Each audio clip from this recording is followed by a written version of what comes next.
Hello everyone, welcome back to Eclecticalu. This is Alina from Argentina. I wanted to answer a question that I got regarding C-PTSD and BPD. So, post-traumatic stress disorder and borderline personality disorder. What are the differences and how are they similar? Because they have overlapping symptoms. So it's very important to, when it comes to diagnosis, to be very sure to know the diagnosis, because the treatment is very different. Okay, so I'm going to talk about the treatment at the end of the video as well. So let's define first C-PTSD. It's post-traumatic stress, but complex. And I mean, it's more complex than PTSD, because PTSD occurs usually when it's a very common example, like when a bomb explodes beside you and you see terrible things in war, you will come back home with PTSD. Not for sure, because there are people that are not going to have PTSD. There's quite a good percentage of people won't have PTSD symptoms, but some will, and they will come back with a lot of symptoms, right, that are very similar to C-PTSD. So C-PTSD has all those symptoms and more. That's why it's complex. And also it's complex because it's a newer diagnosis, because it happens when you have trauma, or you endured abuse since childhood, for example, or during a long-term relationship. You can have symptoms of C-PTSD after enduring abuse during a long period of time, and the difference is that it's pervasive, like continuous abuse, okay, during a long period of time. And whereas when we talk about PTSD, you only need one or two events that can cause you PTSD symptoms, right? Traumatic events. But C-PTSD, long-term, continuous abuse. You know, we're talking about childhood emotional abuse, physical, sexual abuse, and also long-term relationships, okay, with a narcissist, for example, or a psychopath, or a borderline person. Okay, so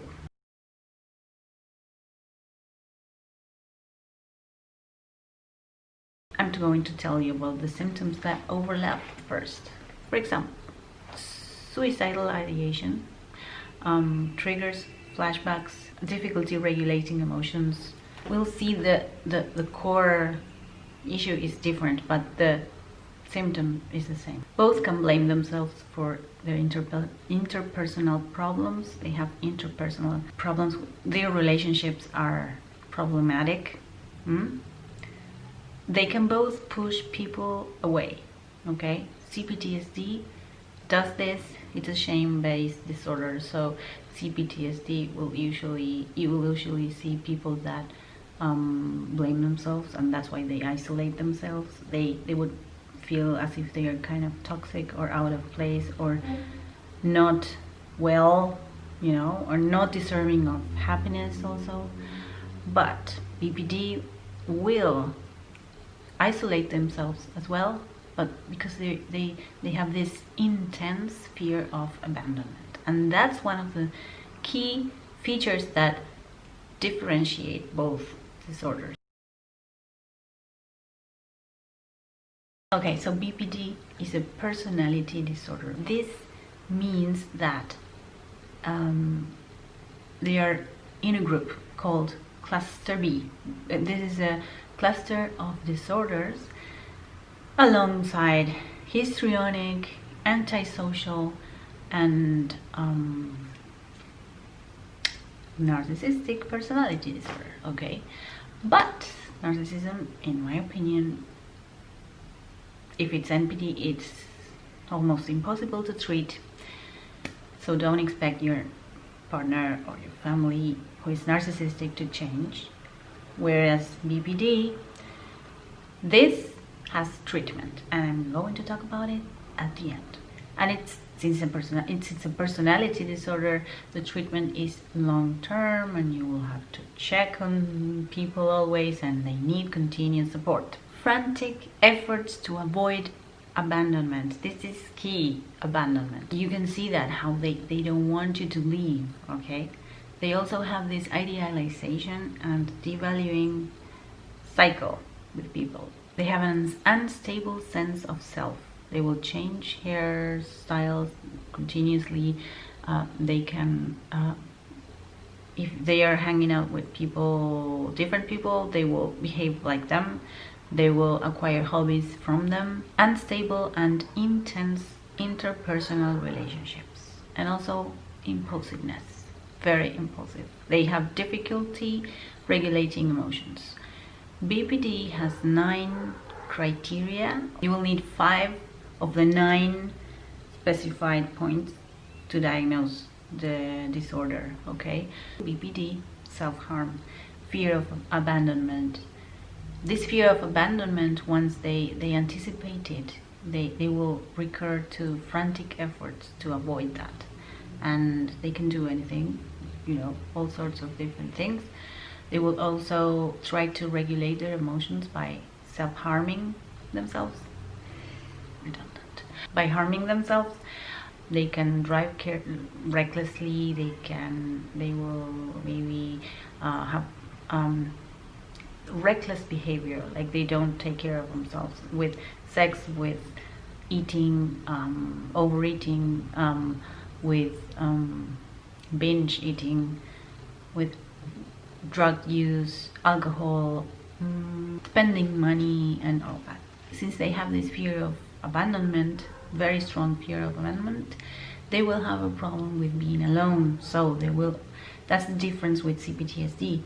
C-PTSD, they want to be alone. They don't have a problem being alone. In fact, they want to be alone, right? Whereas BPD, borderline, it's as if they cannot be alone. They want to, and if they are, it's because they don't want to be abandoned from that reasoning, right? But they are always in relationships, changing people, and idealizing and devaluing people constantly. They use relationships to prevent this feeling of abandonment. They can change their sense of self or identity by being with, when they are with different people, they change. So those are the main differences, okay? And there's a lot of impulsivity in them, right? That too. C-PTSD is mainly a shame-based disorder or response to trauma, to abuse. So they feel shame, they can feel toxic, they can feel unworthy of love, of happiness. Their sense of self is damaged too, but when they are with narcissists, because the narcissist, it's a vampire and will extract everything from you, you know, every bit of supply and every little bit drop of energy, of anything, they will suck you dry. That's why they have this problem with their identity, which they recover later on with treatment, right? So they go back to themselves. Whereas borderline, they're constantly changing, okay? They present themselves as different people depending on who are they hanging out with, okay? Or who is their partner at the moment. And C-PTSD, they may experience numbness, feel nothing, and feel unworthy of love. If you want to learn more about C-PTSD, please watch this video I'm going to put here. And yeah, that's more specific about C-PTSD. But the main thing for this video is know that those two diagnoses can overlap, and their professionals can make mistakes and misdiagnose, right? So yeah, double check. Go to a psychiatrist, go to a clinical psychologist, ask for a diagnosis, a serious diagnosis. This may take time. Maybe it will take more than one test, you know. So just know that they can be overlapping between these two diagnoses. Okay, let's talk about the cure now, the treatment. So for C-PTSD, it's very different. For example, if you have triggers, I'm naming one thing. So let's say you have C-PTSD and you have triggers and flashbacks. If you work on them, you reduce them. That's simple.